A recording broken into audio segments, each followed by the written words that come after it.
तबारक व तआला फ़िल क़ुरानिल मजीद वल फ़ुरक़ानिल हमीद व आमिनू बिमा अनज़लतु मुसद्दिक़न लिमा मअकुम वला तकूनू अव्वल काफ़िरिन बिही वला तश्तरू बिआयातिल्लाहि समनन क़लीला व इय्याया फ़त्तक़ून।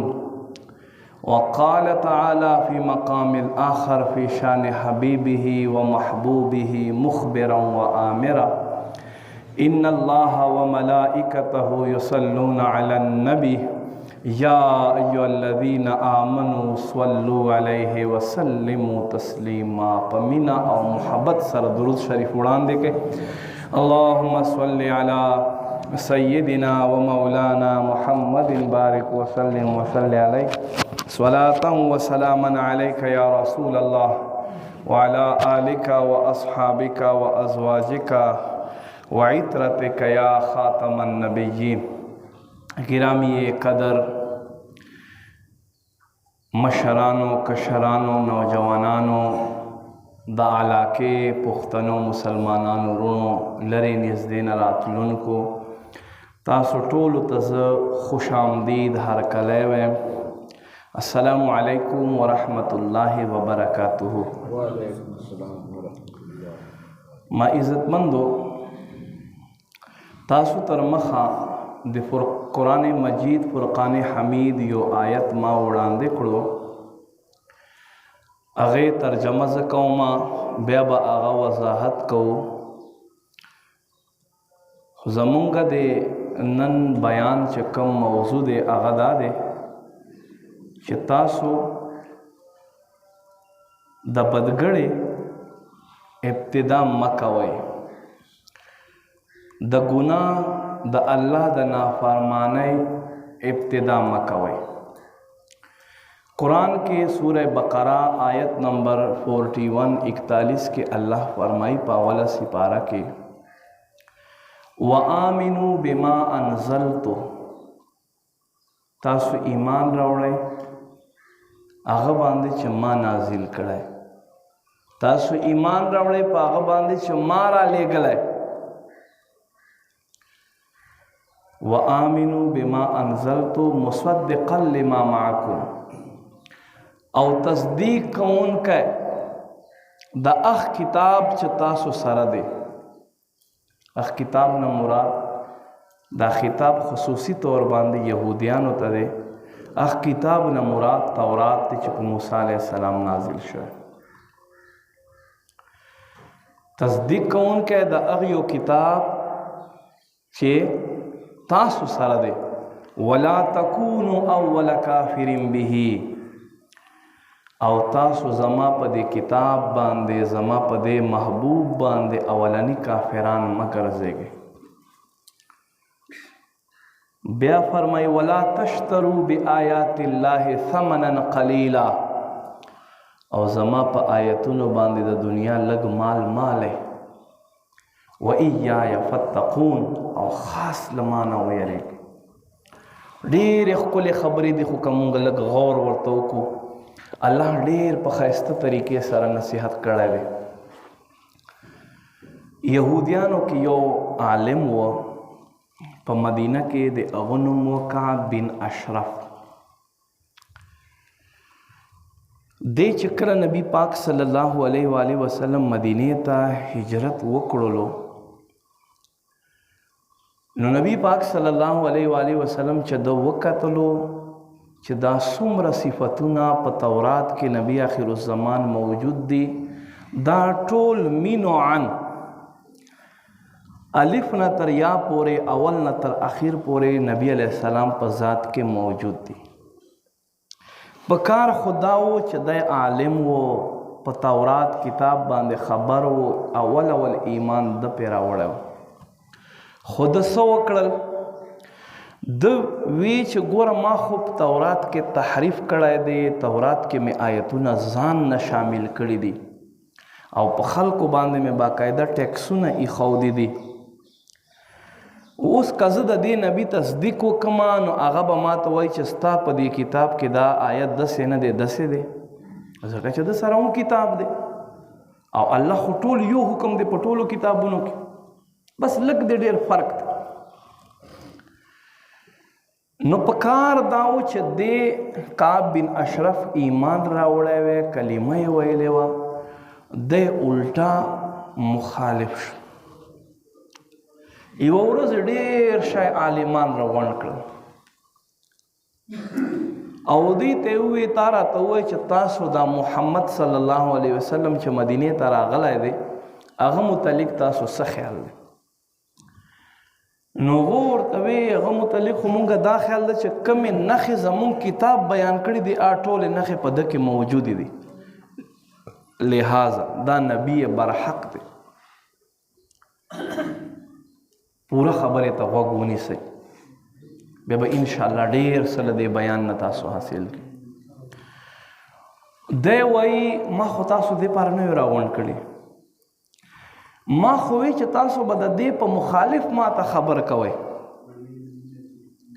که تاسو ما ته د دې په مخالف خبر کړې وه بیا به ما څه کړي وو، تاسو مې ډېر شی انعامونه درکړي وو، تاسو به ما خواته عزت نور هم زیات شوی. هغوی وی مونږ ته لږ وخت راکړه چې مونږ صحیح چانبین وکړو، صحیح غور او فکر وکړو.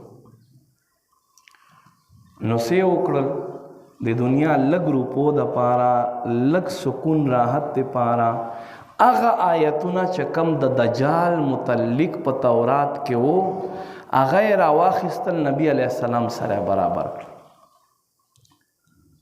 او بیا یې کعب بن اشرف خوشحاله کړو. نو هغه دوی ته ډېر شی روپۍ ورکړې او ټولې خوشحاله رخصت کړو. نو الله دا خپل کلام سوره بقره آیت نمبر 41 نازل کړو. الله فرمایي وآمنوا بما انزلتو، ایمان راوړئ په هغه کتاب باندې چې ما نازل کړی، مصدقا لما معکم، تصدیق کوونکی هغه کتاب چې تاسو سره دی، ولا تکونوا اول کافر به، او دغه کتاب سره دغه رسول سره تاسو اولنی کافران کیږئ، ځکه چې تاسو خو یې پیژنئ، تاسو ته خو نښې معلومې دي. بهرحال ما عزتمندو قدرمندو دا یو داسې د دوی په ضد باندې راغه، د دنیا په لالچ کې راغه چې بس چا هم د یو غلط شیز بنیاد کېښو او هغه بیا داسې جاری ورپسې، نو دا بیا یو وخت کې ډېر غټ عروج ته ورسیږي. لکه اول په ځمکې مخ باندې د نمر عبادت چې دی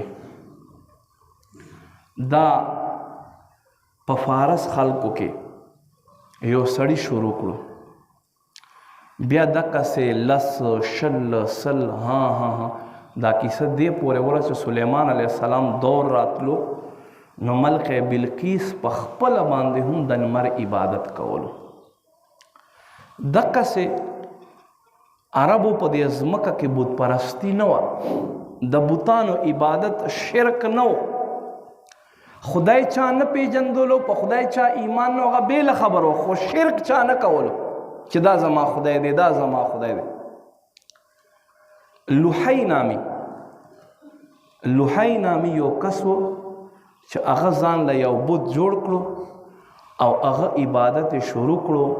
بیا دا خبره داسې زیاتېده دې حد تر ورسېده چې خانه کعبه چې د الله د عبادت کور دی په هغه کې دننه 360 بوتان پراته. دا څه شی خلک په دې شیز باندې روان شي.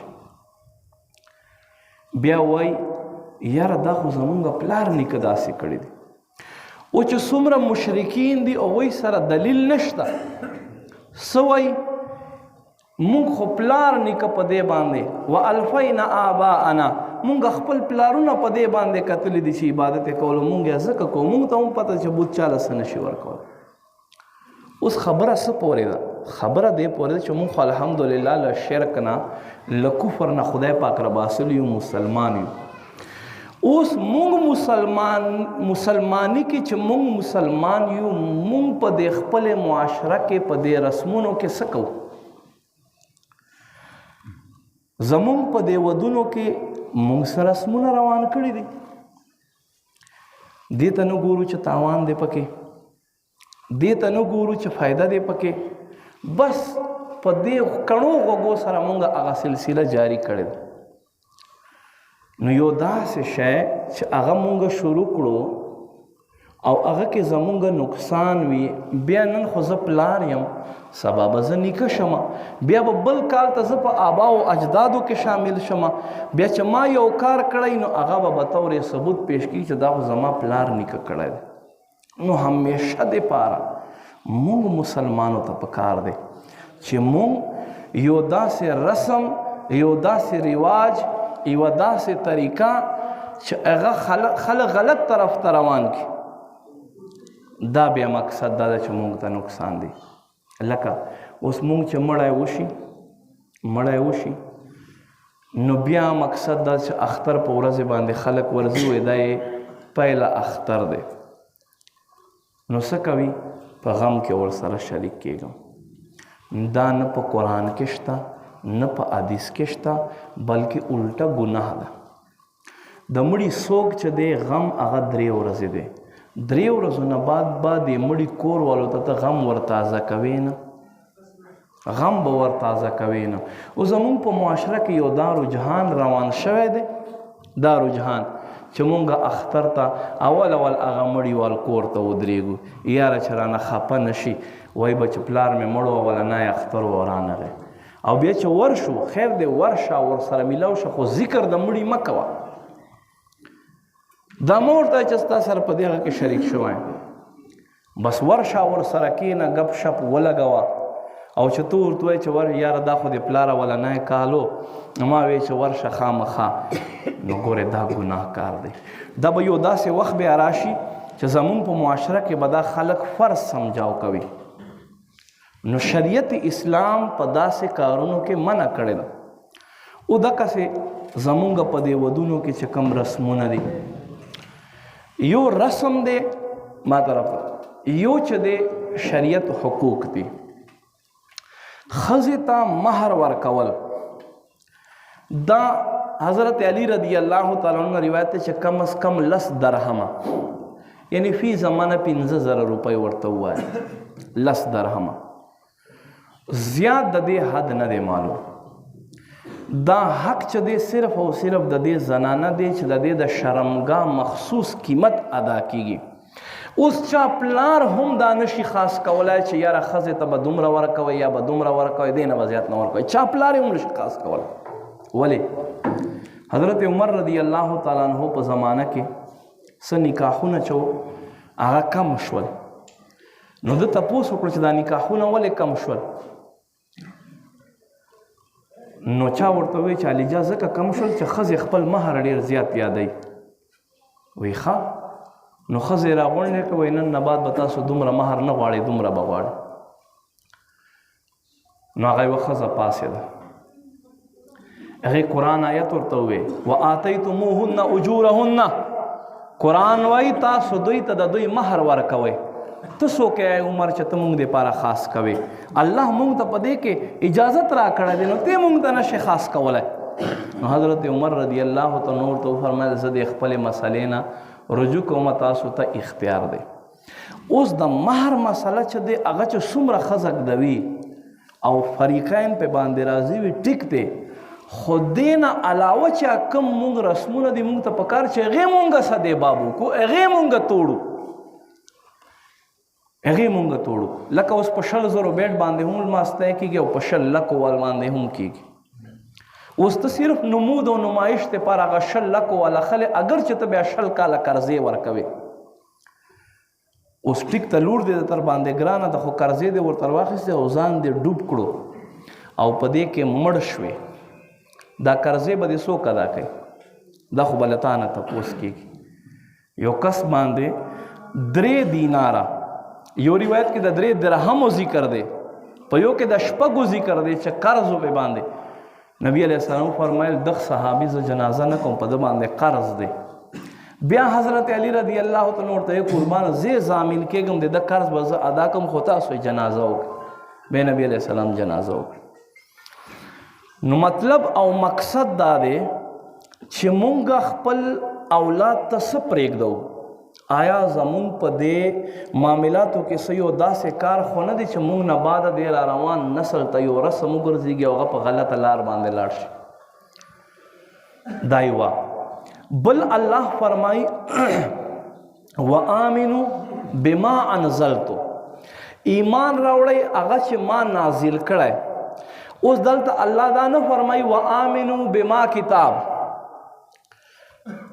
کتاب ذکر یې ونه کړو، انزلتو ټکی راوړی. نو په انزلتو کې د نبی پاک صلی الله علیه و آله وسلم ذکر هم شامل دی، چې گویا کې مفسرین فرمایي چې تاسو که د ژوند روشنۍ غواړئ او تاسو کامل اکمل طور باندې ژوند تېرول غواړئ، نو زما محبوب په سنت پسې راځئ.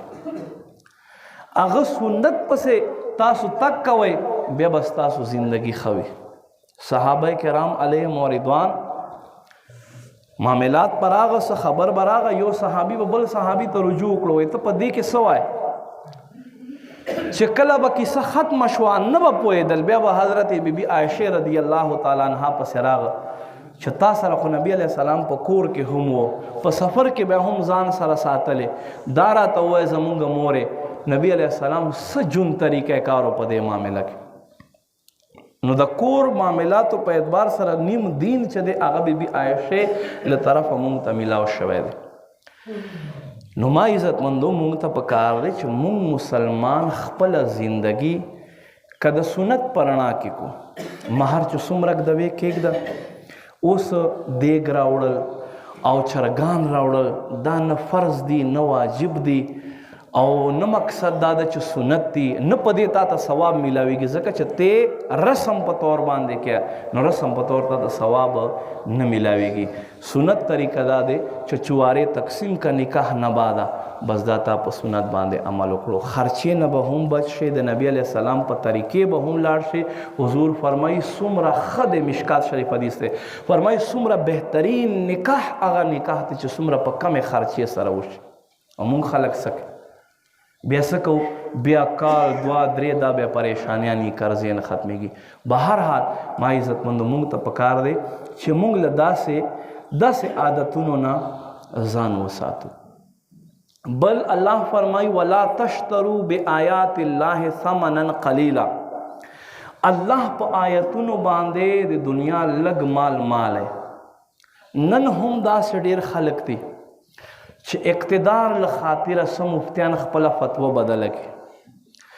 نن هم داسې خلک دي چې څه خپل تنظیم سازی له خاطره او خپل میشن کامیابولو له خاطره شریعت ته خیر د رستو پاته شي، خو چې زه مخکې لاړ شم. څه خلک دا خپل ځان خپل شو خپل پوزیشن نه کمولو دپاره داسې کوي. حضرت موسی علیه السلام خواته یو سړی راغی، وی قربان زه به تا نه دین زده کومه، زه به تا سره یم. تاریخ ابن عساکر لیکلی دی، وی صحیح ده ما سره راځه. ورسره شو، څه وخت یې تېر کړو، څه وخت بعد وایي قربان که تا خوښوي زه به خپلې علاقې ته لاړ شم. وی لاړ شه. بیا به وایي زه راشم. وی صحیح ده لاړ شه. سړی لاړو، ډېر وخت تېر شو خو رانغی. دی څه وایي؟ دی چې کوم ځای کې کښېني ما حضرت موسی علیه السلام نه دا اورېدلي، ما حضرت موسی علیه السلام نه دا اورېدلي. نو چونکې د موسی علیه السلام امتیان دي، خلک وایي چې دا د موسی علیه السلام ډېر نږدې کس دی، نو دې له وجې نه هر سړی قدر کوي، څوک نظرانې ورکوي، څوک څه ورکوي، څوک څه ورکوي. نو دغه سړي دا پیشه جوړه کړه، بس چې چېرته ځي ما موسی علیه السلام نه دا اورېدلي، موسی علیه السلام دا ویلي، موسی علیه السلام دا فرمان، خلک ورته راغونډېږي، خلک اعتبار پې باندې. زمونږ هم ډېر شی په معاشره کې د قرآن په نوم باندې، د مدرسې په نوم باندې، د جومات په نوم باندې خلک په سپینو جامو کې په سپینو ګیرو کې لوټ مار کوي. خدا یاد ساتئ دا وقف مال دی، او وقف مال چې دی دا په مثل د یتیم مال وي، او یتیم مال نه تاسو خبر یې چې څنګه به تپوس کېږي، الله به د ذرې ذرې تپوس کوي. نو هغه قاري صاحب چې نوم د مدرسې کوي او کور پې جوړوي، دنیا یې آباده خو آخرت یې برباد دی. هغه قاري صاحب چې د مقصد دا د دنیا اسایش علی نوم د مدرسې نوم د دین کوي دنیا مقصد دا ده چې خکړه خپل آخرت خوار کړو اور شوا تاریخ ابن عساکر لیکلی بس دی لګیا دی هر ځای کې بس خلق پیسې ورکوي نذرانې ورکوي چې یار دا خو د موسی علیه السلام پیروکار دی او ډېر دینداره سړی دی یو ورځ حضرت موسی علیه السلام د دوی علاقې یو سړی ولیدو ورته فرمایي فلانیه ته فلانی پیژنې وایي هو بلکل یې پیژنم یا خو ما سره ډېر یو وخت پورې پاته شو اوس ما ته وایي چې زه به راځم خو بیا رانغی نو هغه په غاړه کې یو پړی و او هغه پړي پورې یو سوی را ځوړند کړی و سوی خو پیژنې که نه خرګوش هغه یې را ځوړند کړی و هغه وایي ای الله نبی موسی علیه السلام ما تا چا کم ملګری و هغه نه الله رب کریم دغه سوی جوړ کړی چې زما په لاس کې ویني حضرت موسی علیه السلام باندې الله وحی نازله کړ عرض که یا ربه دا ولې دا خو ما سره ګرځېدو دین یې زده کولو الله رب کریم ورته فرمایي ځکه مې سوی ته جوړ کړو چې د زما دین چې دی هغه د معاش ذریعه جوړه کړه زما په نوم باندې او د ستا په نوم باندې بیا پیسې راغونډولې بس ما دی په دنیا کې د سوی په شکل کې بدل کړ نو هغه خلق چې کم خلق دین په نوم باندې ځان جوړوي هغوی ته هم غور کول پکار دی الله فرمایي ولا تشترو بآیات الله ثمنا قلیلا الله په آیتونو باندې د دنیا دا لږ مال ماله یهودیانو به څه کول بس چې امیر سړی به مړ شو نو چونکې د زنا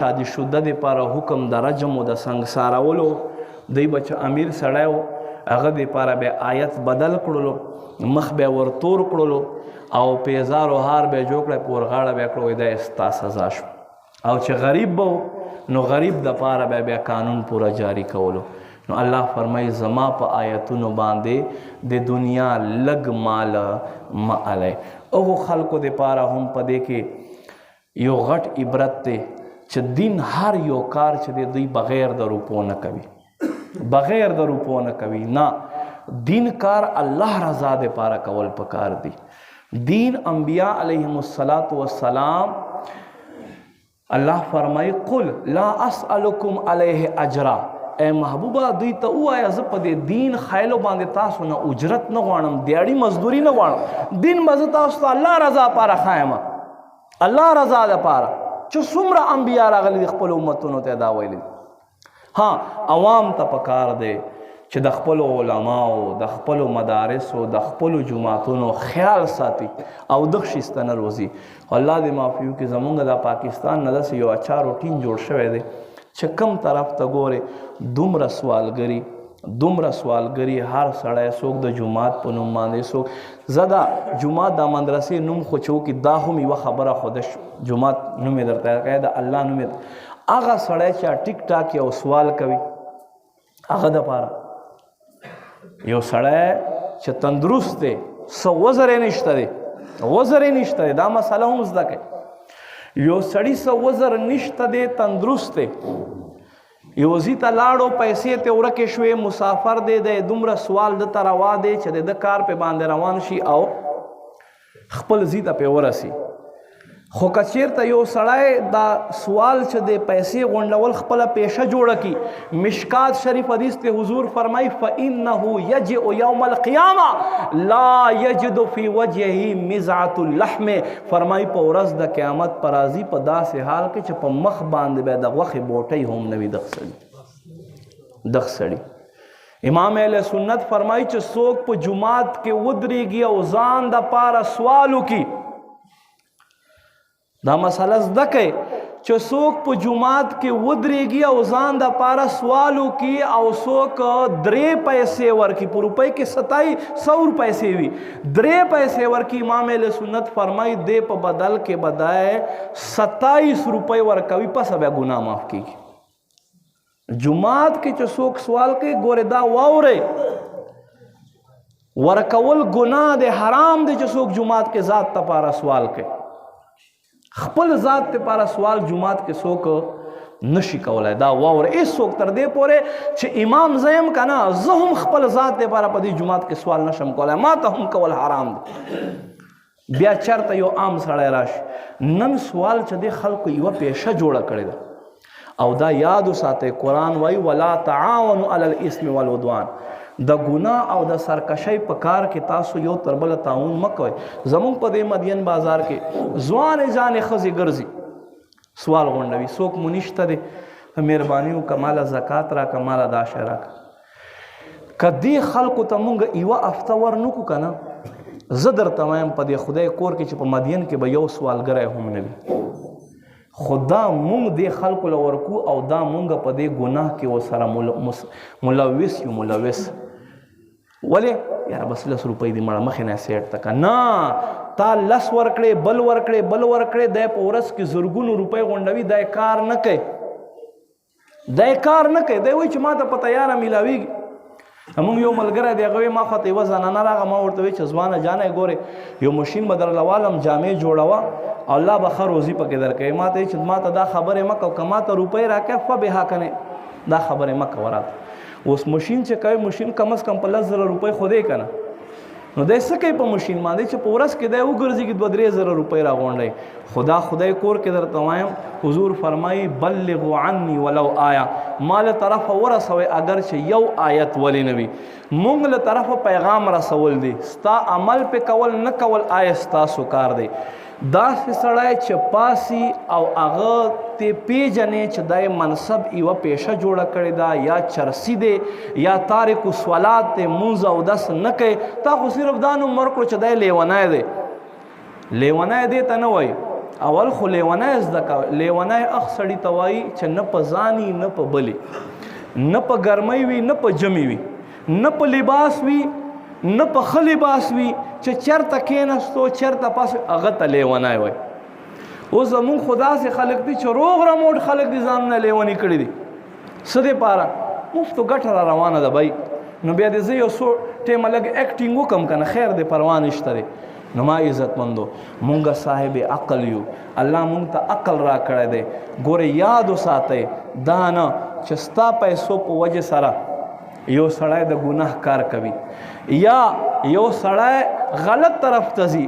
اوس ټیک ته تا خو ورکړو خو د دې نقصان څه دی په معاشره کې دا خلک ورځ په ورځ زیاتېږي ورځ په ورځ زیاتېږي. یاره پاکستانیو داسې حال راخیستی دی که نه چې اوس 4700 کسان په سعودي کې ونیوله په مکه مکرمه کې سوالګري په دې کې دا 700 کسان چې دا د نورو ملکونو او 4000 دا صرف پاکستانی و. دومره دا خلک په دغه شیز کې ټرین شو مخکې لاړو. ولې چې مونږ ورکوو چې مونږ نه ورکوو بیا به دا شی نه کېږي. نو لږ غور کول پکار دي داسې نه چې بل مسلمان آخرت مونږ له لاسه برباد شي. تا ته خدای مال درکړی دی ښه دی په دې باندې ته دا مه وایه چې یاره نیک ور الله به ناراض نه شي. الله په لار کې ورکولو هم خپل اصول دي. ګورې الله په معمولي خبرو نه ناراضه کېږي. الله په داسې خبرې نه ناراضه کېږي چې یو سړی به په غلطه روان او ته به د هغه امداد کوي او کوې نه کې نو الله ته ناراضه کېږي. دا ګورې غلط کنسپټ دی. الله په هغه کار باندې ناراضه کېږي چې د حکم خلاف وي. نو هغه که زه کوم هغه که بل کوي هغه که بل کوي.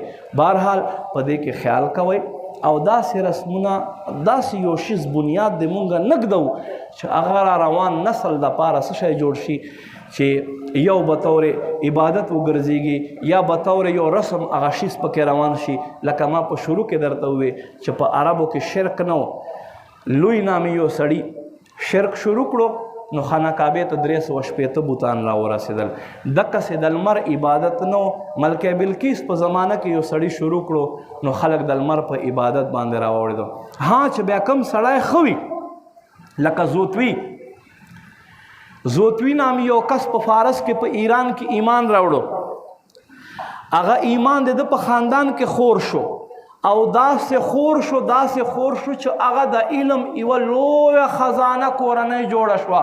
هغې کورنۍ کې یو داسې عالم راپورته شو چې نن کروڑاو خلک د مقتدا دي. څوک و؟